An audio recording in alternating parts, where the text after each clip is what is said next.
Hello guys, welcome to Redditor's Revenge. Here we post amazing revenge stories daily. And if you want more content like this, please do subscribe to the channel and stay tuned with us.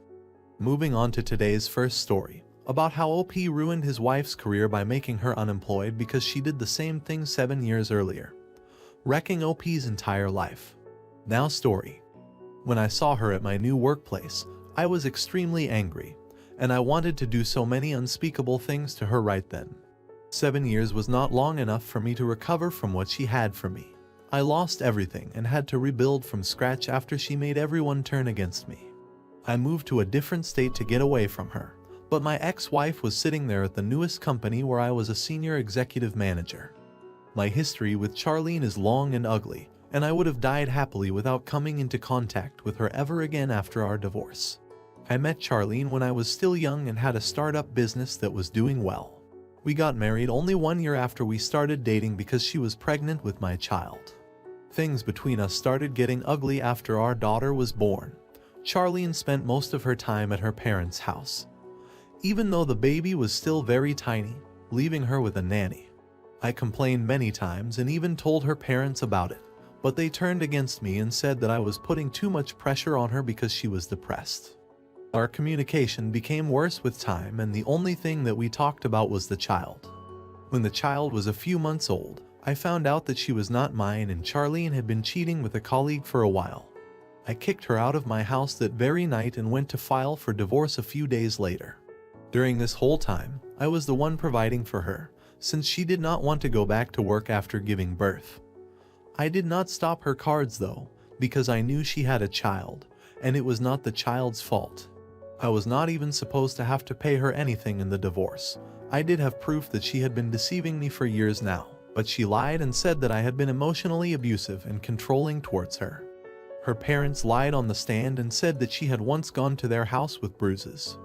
Needless to say, with her fabricated proof and a false statement from friends who were in it with her, I had to give up half my business as well as the house to her. Because you know the curse of being a man. My business, which had been doing so well, suffered because of the allegations against me. My family all took her side since she has always been a good actress, and I was left with no family and a failing business, and I had to pay her a lot of money in the settlement. No one wanted to do business with me or hire me in town anymore.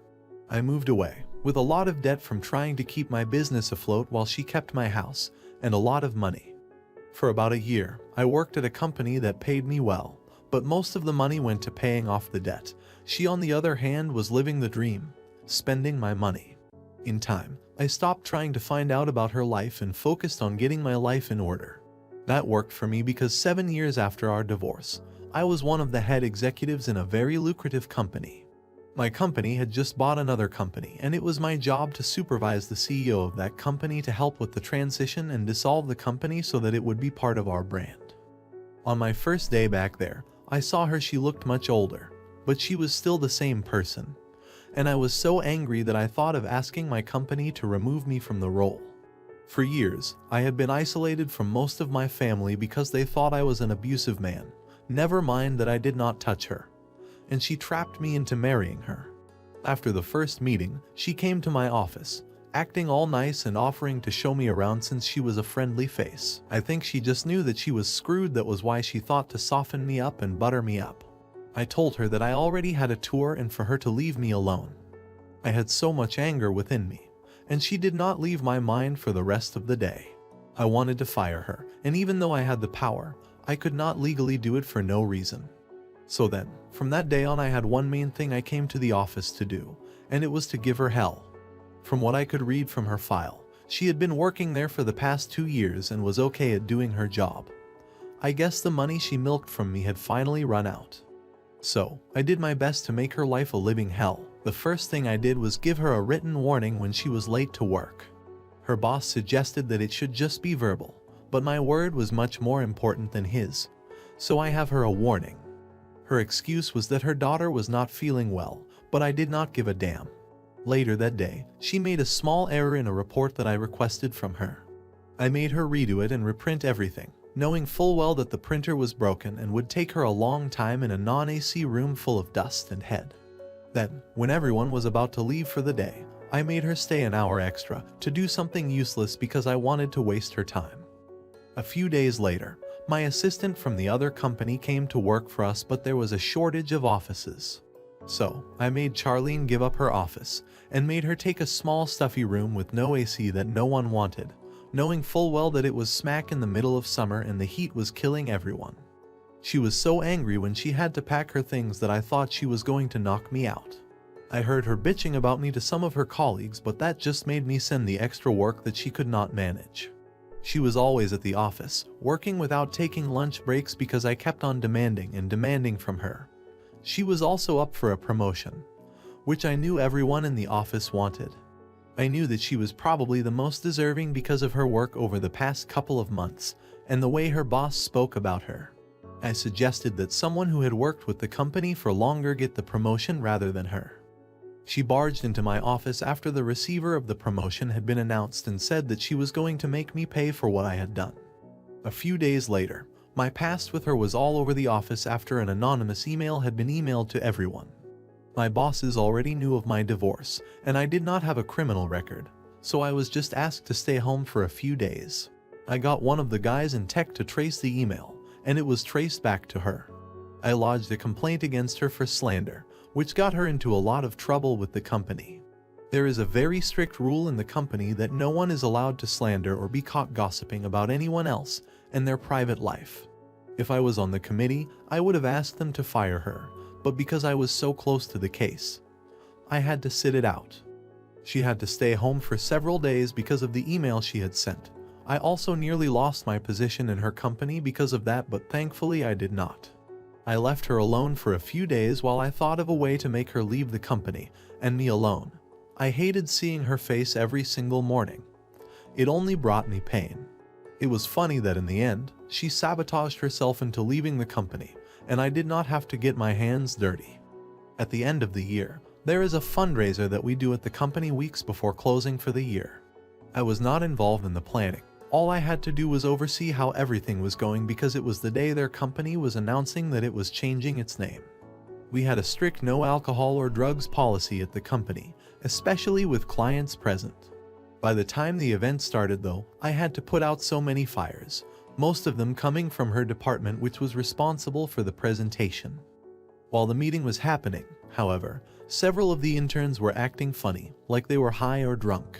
One of them sat at a table that was reserved for an investor in the company, and she fell asleep. I knew that something was wrong and ordered my assistant to get her out of sight of the other people at the event. I could smell the alcohol on some of the interns, and I knew the CEO could too from the look of panic on his face. I went and asked Charlene to help at the event by doing some stuff the interns were responsible for. She refused to help me, saying that she was not some lowly intern like I thought she was. I asked her to come to my office with me because she was now making a scene, but she got angrier and said that I was not her boss. Her words were a bit slurred, and her eyes were glassy, which was very unusual for her. I quickly told the CEO that I thought some of the staff members had been spiked or were drinking at the event. I left him to handle the event and distract the guests while I figured out what was happening.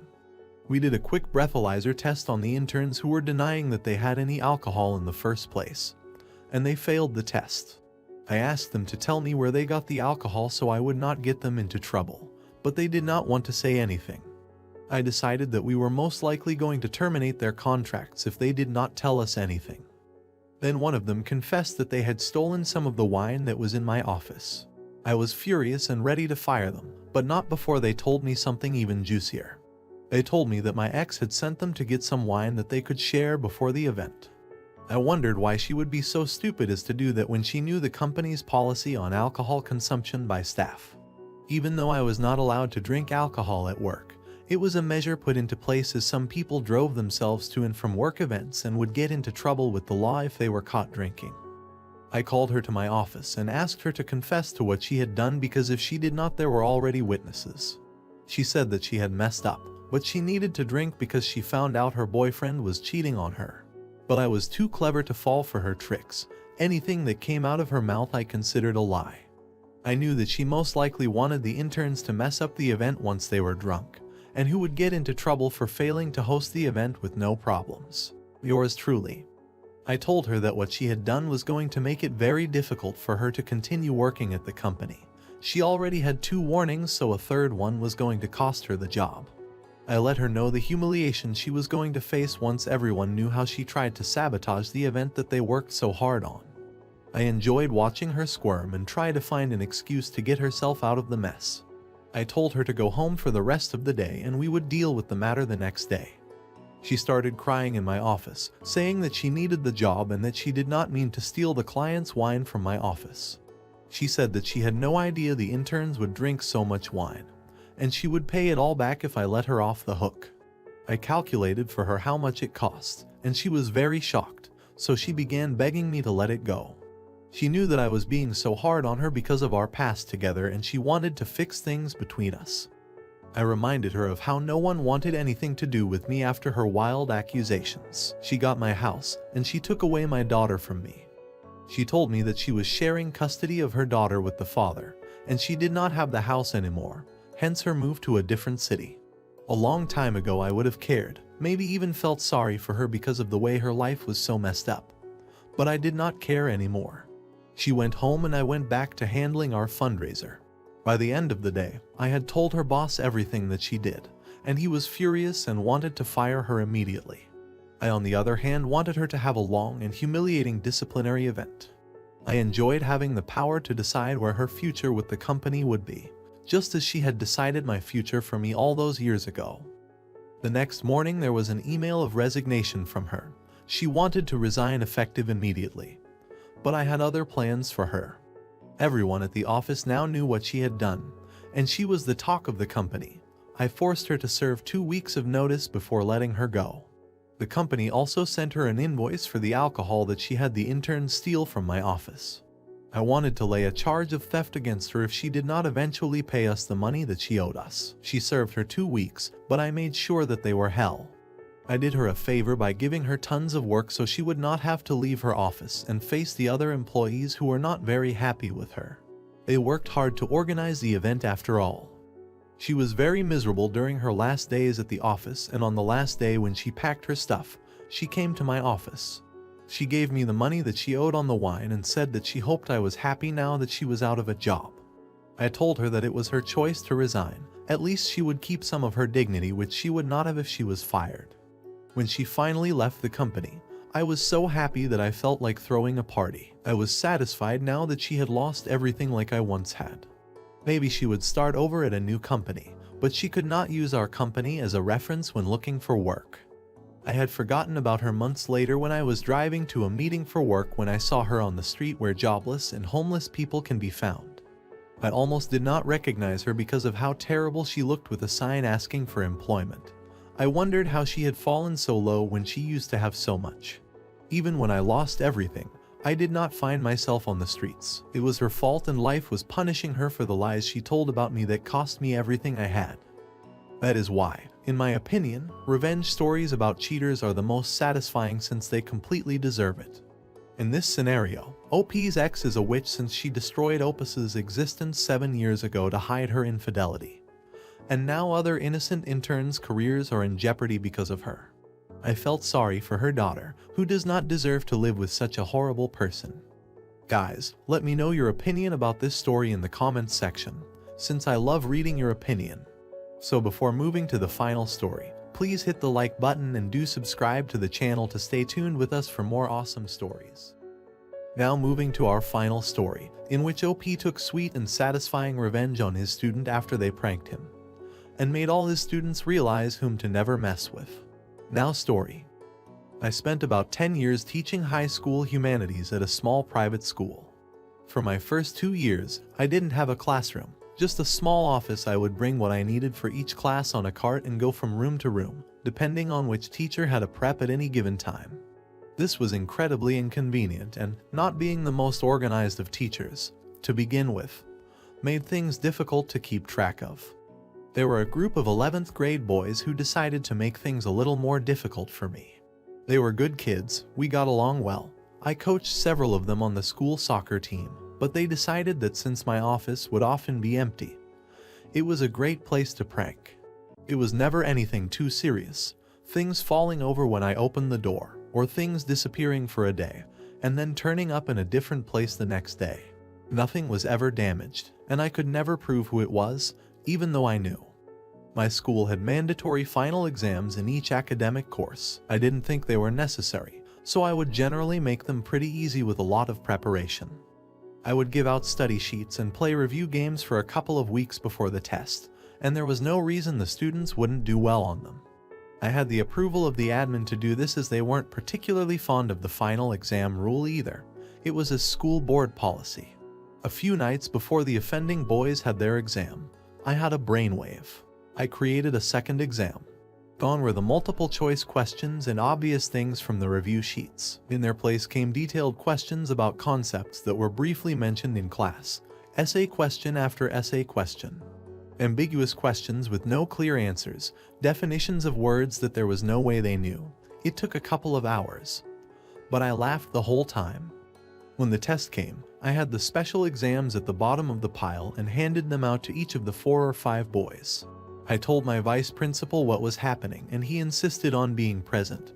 I started the timer and watched as the boys flipped over their papers. It was all I could do to keep a straight face. My eyes went wide, heads were shaking. Panic was setting in, especially as they saw all their classmates flying through their exams.